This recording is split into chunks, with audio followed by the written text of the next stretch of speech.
Kijk eens hier, graag een applaus.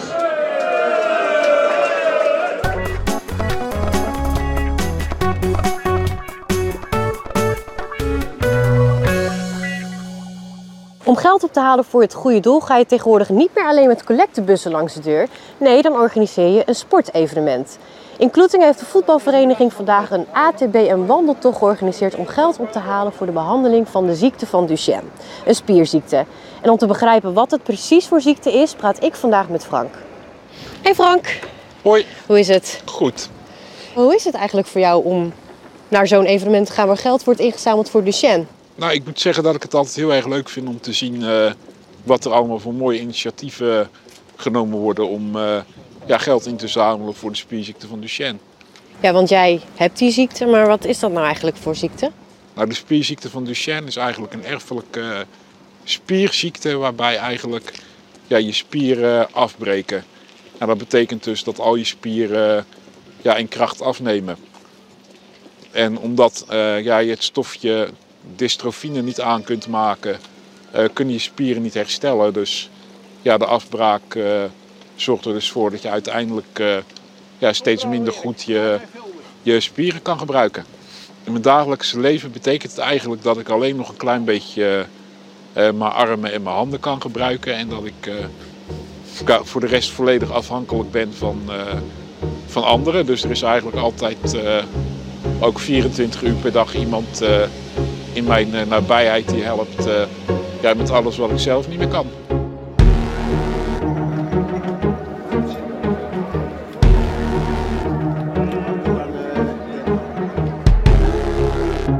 Waarom doen jullie vandaag mee? Gezelligheid en sportief bezig zijn, hè? En het goede doel? En het goede doel, ja, tuurlijk. Ja. En of het nu Duchenne is of een ander doel, die steunen we gewoon en dat is mooi. En samen met je sport ook het goede doel ondersteunt. Ik heb zelf Duchenne, dus... En wat vind je daar nou van, dat er geld voor jullie wordt opgehaald? Dat vind ik wel goed, ja. Waarom lopen jullie eigenlijk mee? Voor ons eigen eigenlijk en ook voor het goede doel wat TOF Kloetingen dus eigenlijk doet. En we lopen ontzettend veel, dus we vinden het gewoon heerlijk om dit te doen. Je kunt een route lopen van 10 of 20 kilometer. En ook voor de mountainbike-tochten zijn er 2 afstanden, namelijk 30 en 50 kilometer. Vandaag doen er 616 mensen mee aan deze tochten. Omstreeks mijn 6e levensjaar is de spierziekte vastgesteld. Eigenlijk aan de hand van, mijn moeder die dacht eigenlijk altijd wel dat er iets niet helemaal goed was. En we zijn toen uiteindelijk bij een fysiotherapeut aangekomen.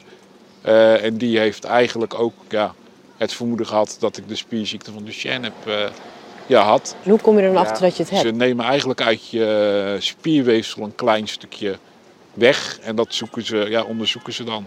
En daaruit kunnen ze dan opmaken dat je de ziekte hebt. Hoe oud ben jij nu precies? Ik ben 38. 38. En mag ik aannemen, en zeg maar dat als ik het fout heb moet je het ook zeggen, dat jij eigenlijk heel goed gaat voor je leeftijd? Ik ben voor mijn leeftijd eigenlijk best nog wel in goede conditie. Alhoewel is tegenwoordig wel zo dat de gemiddelde leeftijd wel een stuk hoger wordt. Tegenwoordig worden meer dan de helft van de mensen die Duchenne hebben ouder dan 30. Zo. Maar ik zit wel, ik zeg altijd maar dat ik wel in de extra tijd zit. Wij hebben gekozen voor het Duchenne Parent Project, omdat ik ga samen met een 3-tal fietsvrienden gaan wij in september meedoen aan de Duchenne Heroes. Duchenne Heroes is ook een evenement wat geld inzamelt voor het Duchenne Parent Project. Wij moeten daar met z'n vieren minimaal €10.000 sponsorgeld meenemen. Dat zullen we vandaag nog niet allemaal halen, dus we gaan nog diverse andere dingen daarvoor doen om dat geld bij elkaar te halen. Voor mij geldt dan dat ik een collega heb. 4 jaar geleden kwam ik erachter dat hij, een van zijn dochter had een zoontje met Duchenne.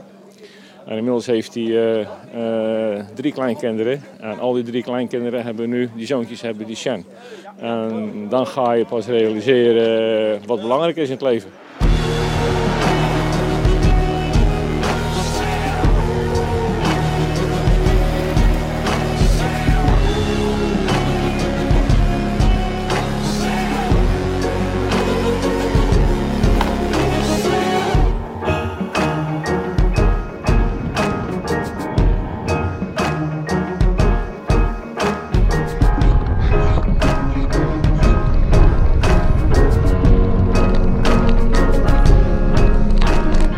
Jij weet dat er nu vandaag geld ingezameld wordt. Het is eigenlijk het startbedrag voor dat Heroes-project. Ja. Daarvan gaan ze dus fietsen in september. Wat hoop jij dat er met dit geld gebeurt? Nou, ik hoop in ieder geval dat dit geld eraan bij kan dragen dat er weer een stapje dichter toegewerkt kan worden naar een medicijn.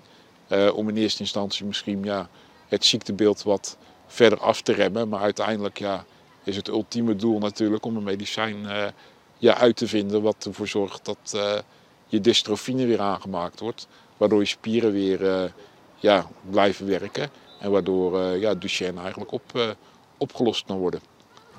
En misschien is het wel een keiharde vraag, maar zou dat voor jou nog op tijd zijn? Nee, ik denk dat, kijkend ook naar hoe lang het duurt voordat er een medicijn ontwikkeld is en getest is. En ook naar hoe het er nu voor staat, is dat voor mij zal dat te laat zijn. Ik probeer gewoon elke dag er wat van te maken en ik probeer gewoon een bijdrage ook te leveren aan de maatschappij. Ook door al het vrijwilligerswerk wat ik doe. En op die manier heb ik een leuke daginvulling, maar probeer ik gewoon er het beste van te maken. De voorzitter. Doei. Kijk eens hier, graag een applaus. Een fantastisch bedrag wat we met z'n allen gewoon bij elkaar hebben kunnen brengen voor de Duchenne Stichting. Nou, dat is een heel mooi bedrag. Ik denk dat dat weer een mooi steentje kan bijdragen aan het geheel. Blij mee? Ja, heel blij. Super goed. Ja.